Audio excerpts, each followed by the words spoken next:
Hello, troopers. Welcome back to G.A.R. Productions. Today we'll be looking at a set I have been waiting many months to acquire for my personal collection, one I am so excited to have finally had the pleasure to pick up due to it being on sale. I will hopefully link it down below, as it should still be on sale when this video comes out. That set being LEGO Star Wars 75348 Tie Interceptor versus Fang Fighter, one of my most anticipated sets in the past, honestly, 2 years to add to my collection, probably second behind the ATTE from last year. So we'll look at the minifigures first. We'll kind of go in a level of my most excitedness to, or least excitedness to the most excitedness. First, we'll look at this Imperial Astromech. Nothing like crazy. I appreciate getting more Imperial Astromechs. It's not something we get often. I don't know if necessarily it was seen in the episodes of The Mandalorian, but still nice. I like the color that it's different than like R2Q5. He was like the one from episode 4 with the gold. This one is just silver, so I do like that. Going on next, we have the TIE Fighter pilot.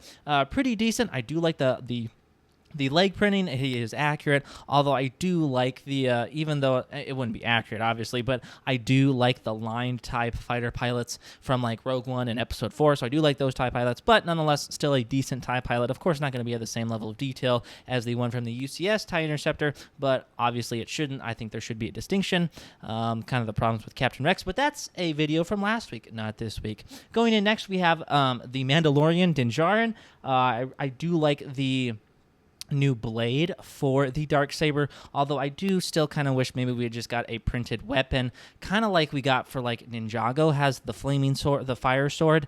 I don't know why we couldn't get that for the Darksaber. Like LEGO's already done it for other themes. I don't know maybe why we couldn't get it for LEGO Star Wars, but that's beside the point. At least we finally have a proper blade instead of just a black hill or a black tube that we normally get for the Darksaber. So a slight upgrade, but still could have been better.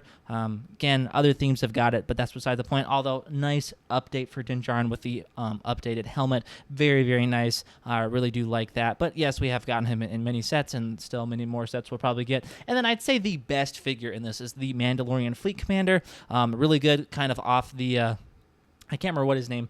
He was the one that was in charge of the light cruiser. He wasn't the one that crashed it, though. I can't remember what that guy's what's that guy's name is. I'll throw a picture up of him with his name. I cannot remember off the top of my head.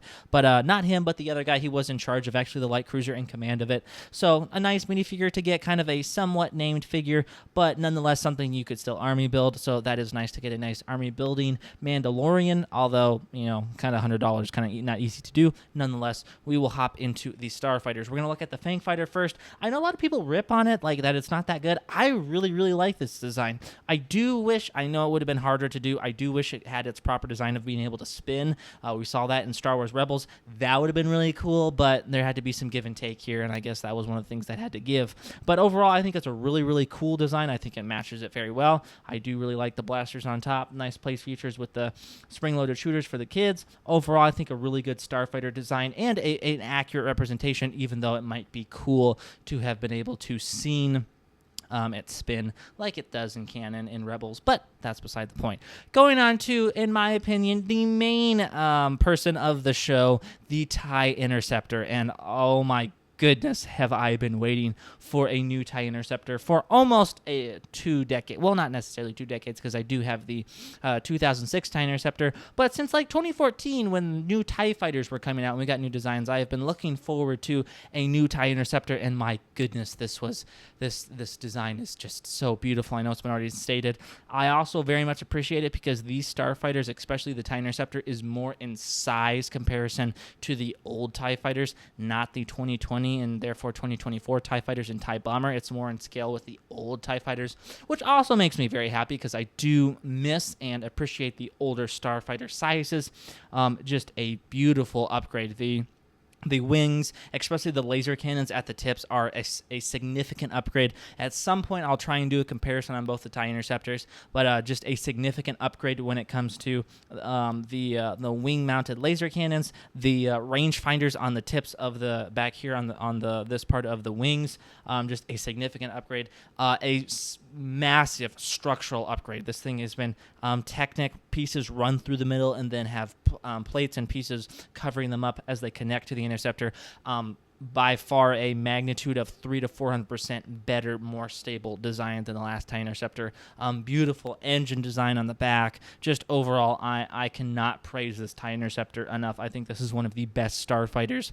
And honestly, in 2023, or this is 2024, it came out in 2023, I think this should be rightfully stated as a playset, perhaps one of the best starfighters of the decade. I will go out and put that there. I cannot think of one off the top of my head that rivals this off the top of my head, and just overall scale and design. The TIE Bomber was really good. I wish it maybe was a little bit bigger for, again, the old TIE Fighter styles, but still a very, very beautiful design. But I think this one is just a tiny bit better. And I rightfully think it'll be at least top 5 or top 3 starfighters of the entire decade. Even though we have not even seen half of the decade, I think it'll go down as perhaps one of the best starfighters of the decade.